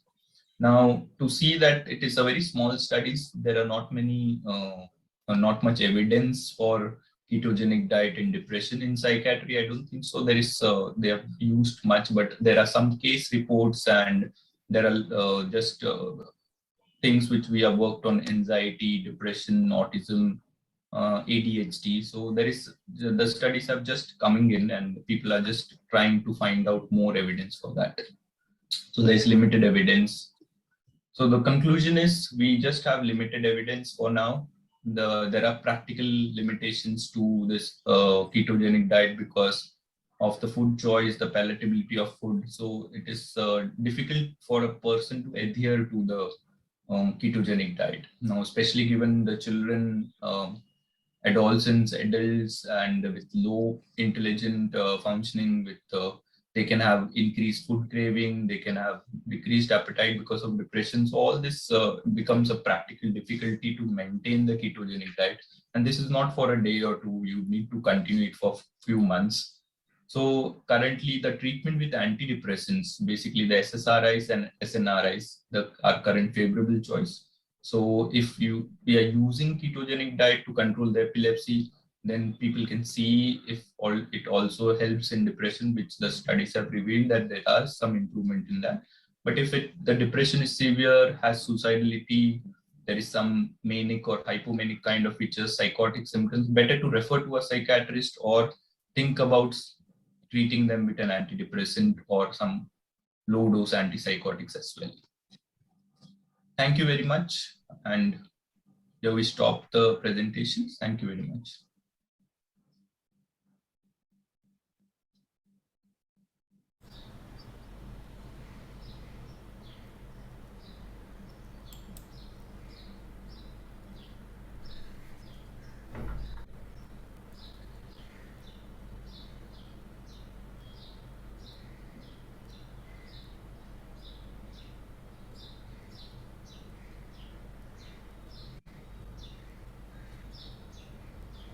Thank you very much, Dr. Kamalji. I think I will open the floor for questions. There are,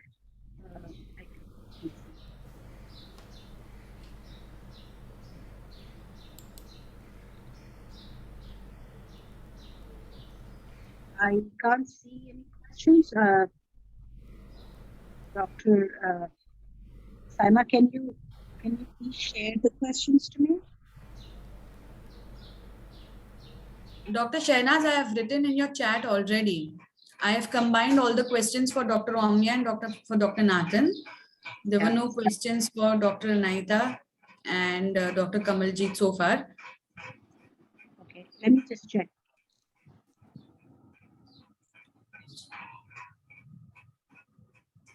If you want, I can send it to you on WhatsApp if you are unable to. Yeah, I could see it, but I think I disconnected and it disappeared. Yeah. So the last two messages are the one I've combined all the questions according to the speakers. So that's easy for you. Okay. If you can send it to me on WhatsApp. Yeah, sure. Just give me a minute. So I have one question from Shraddha, and that's Dr.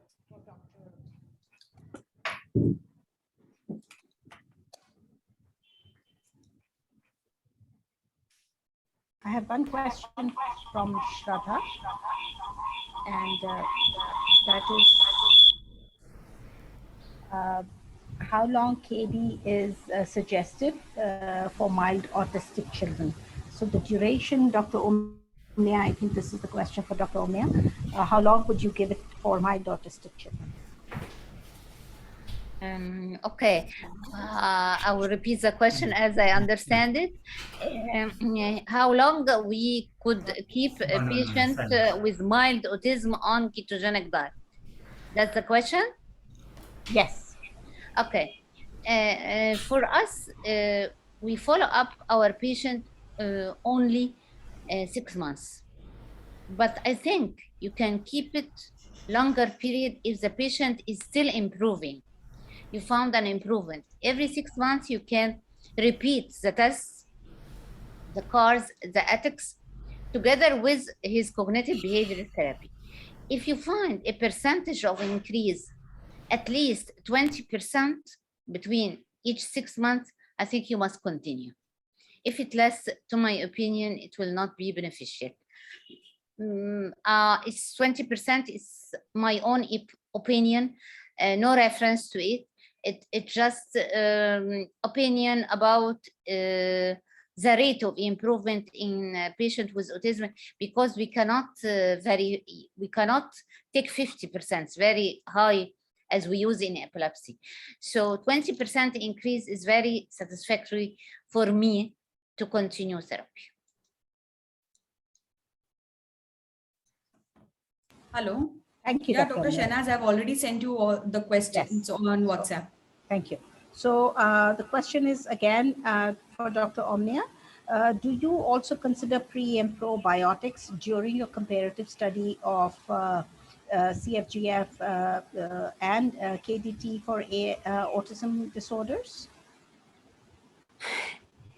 It is considered again as casein-free, gluten-free diet. Many people and studies have been using it.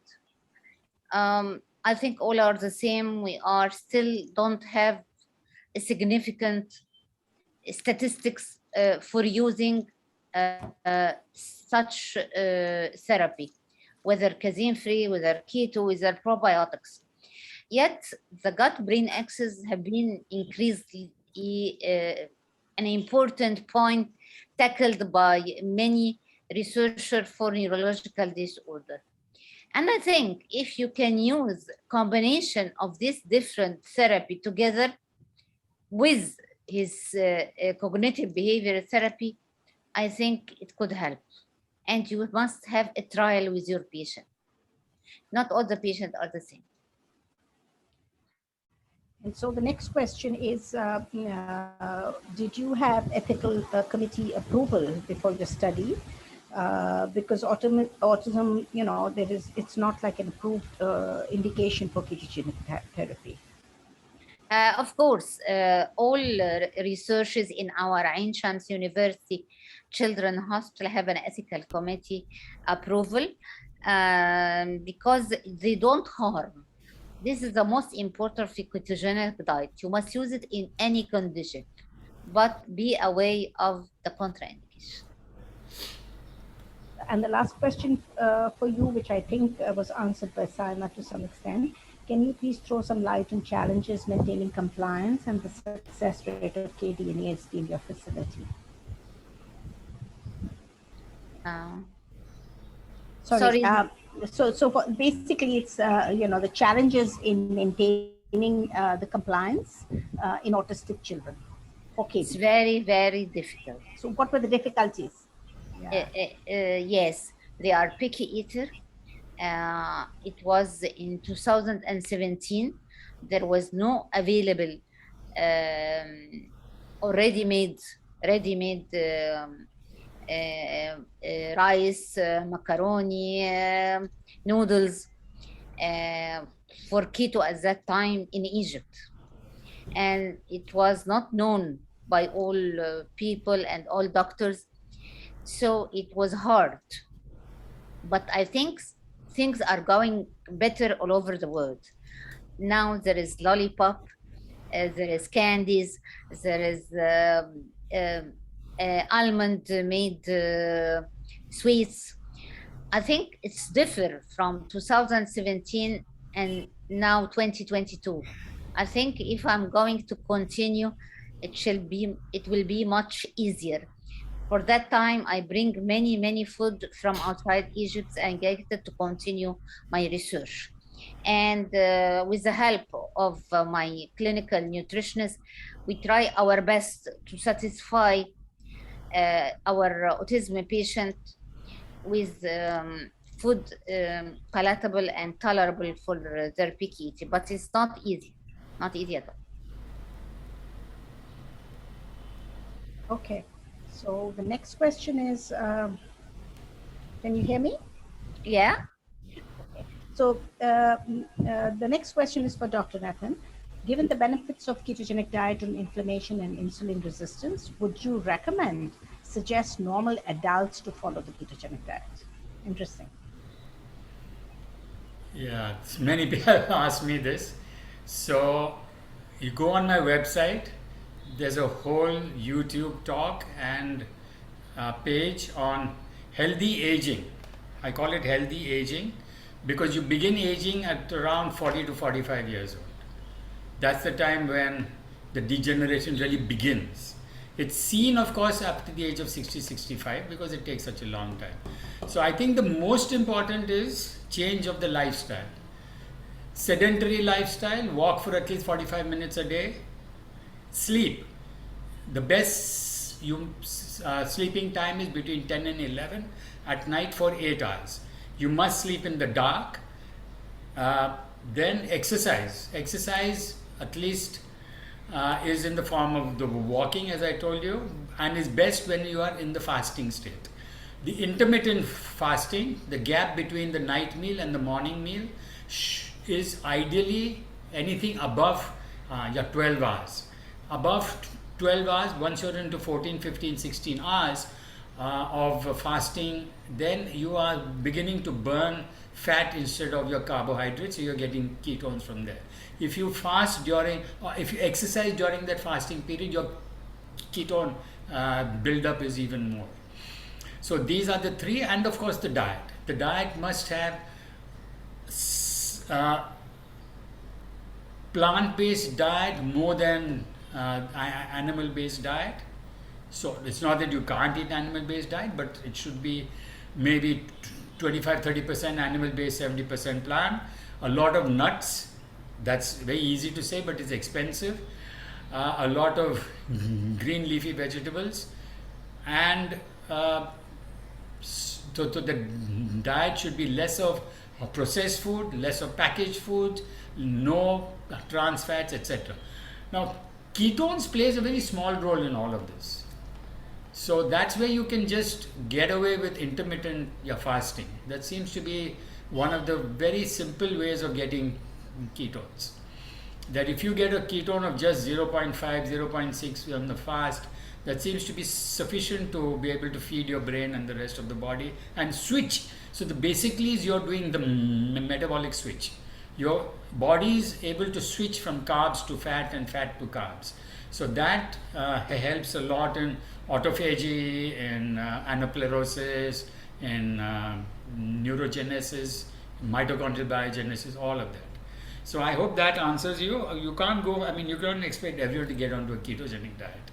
But definitely the Americans who kept telling us to have low-fat diet, they've done a disservice to the rest of the world. I think we need to have more fat and less carbs. Thank you. The other question is, can the role of KD in patients with adrenoleukodystrophy, adult onset leukodystrophy, you talked about SSPE and SCARS, as well as autoimmune conditions like lupus, Sjögren's, migraines, and basically that's, and what would be the Yeah, indications are there because all of these are basically all come from inflammation. So the basis of most of what you're telling me is inflammation. And inflammation then leads to autoimmune disorders, or inflammation leads to the metabolic syndrome, inflammation leads to degeneration, and that is where the ketones have a role. But we are finding other substances which can also control inflammation, like curcumin and other melatonin, very good antioxidant. So more and more people are espousing that you could use melatonin, not only in the elderly but even in others. So ketones is not so easy. Once we can get something which is easier, it will become more acceptable. See, it's very easy to say go on a ketogenic diet. It's not easily implementable, and therefore it will not be easily accepted. So that is the problem. So once we can get something else like what they now call the bulletproof coffee, if we can get a liposomal MCT without the side effects of MCT, that will help a lot. I think the questions are over, but I have just one question. How about, if people are not accepting chow and they're in the early stage of neurodegenerative disorders, I'm talking about adults, they have set patterns of their diet.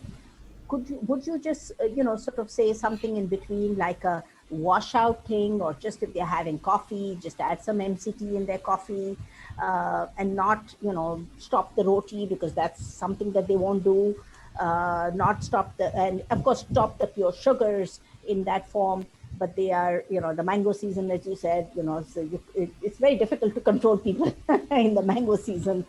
and things like that. So, adding on rather than subtracting is what I'm trying to ask. Okay, the person to answer this is my dietitian Saima Sheikh, because she speaks to them for a minimum of 1 to 2 hours in every follow-up, and she's the one who goads them into this. And Saima, I'd like you to tell them how you handle people who want rotis all the time, people who want all this. Yeah, Saima. Yes, sir. Yes, sir. So what we do is in such patients, we start firstly gradually. So we don't cut off things even though we want them to.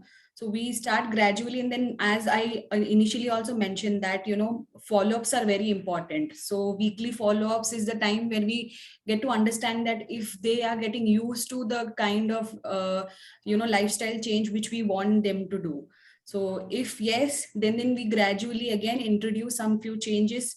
And if not, then we ask them to, make alternatives, or we give them online options, or other cooking options or recipes for that. And that's how we get them on track.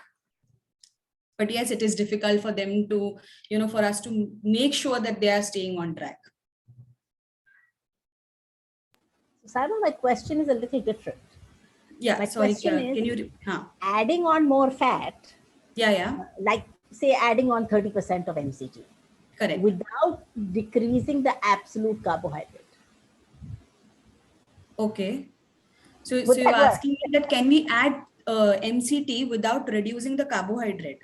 Yeah, and I'm not talking about the pure sugars. That can be stopped, right? It's easy to stop your sugars, decrease some of the pure sugar formed. So basically, you're add telling on me more that, fat. yeah, just by reducing the table sugar and not reducing the actual carbohydrate, can we introduce MCT? And will that be helpful? Yes. Yeah, so it will be helpful in some sort, but then definitely you need to, if you want the MCT to, act on your ketosis and improve your ketosis, you definitely need to reduce the carbohydrate. Even if not as much as what is required in classic ketogenic diet, but at least to at least 40% or 50% of what they are taking currently. Something like a washout. No, not like a washout at all. Washout is like less than 5 grams of carbohydrate. What I am talking about is you take down their recall, and wherever you feel that you can, reduce this carbohydrate or change the type of carbohydrate, that's what you can do, and introduce MCT along with it. So that will be much more helpful than just rather than giving MCT along with the current diet which they're taking. Let me give you a very concrete example. The roti is very important for all of us. The chapati, the roti, or the flat bread, because we eat with that. Yeah. So that is made with a special, what is called as a keto atta or a keto flour, where the carbohydrate is very, very low. If I'm not mistaken, it's around 5% to 10%. Yes, correct. Of carbs. Correct. So that being so low, you can then have the same type of rotis. So what Saima does is, okay, take your flour, wheat flour, take 75% wheat flour, 25% of the keto flour. After a week, take 50-50 of each. After another week, 25% wheat flour and 75% of this keto flour. So that way, gradually you're reducing the carbohydrate. Mind you that in these patients who are going to go on for neurodegeneration or cancers, or in any of these patients where you want, it's a very long drawn process. It's not like epilepsy, where you want to stop the seizures as soon as possible. Here, even if it takes you a month, 2 months, 3 months to ultimately reach a ketone level, and you don't need high ketone levels, say 0.5, 0.8 is more than enough.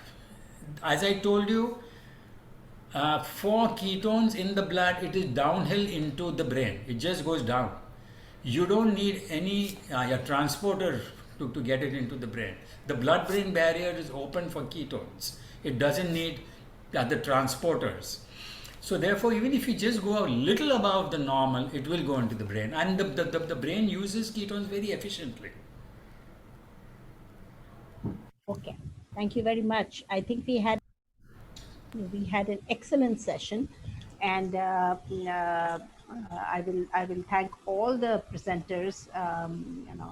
It was an extremely enjoyable session, very knowledgeable, knowledge based, and got a lot of different flavors from different people. So I'll hand over the mic back to the organizers, Dr. Janak and Saima, and maybe you can then start the next session. Thank you. Thank you so much. So the last session is a roundup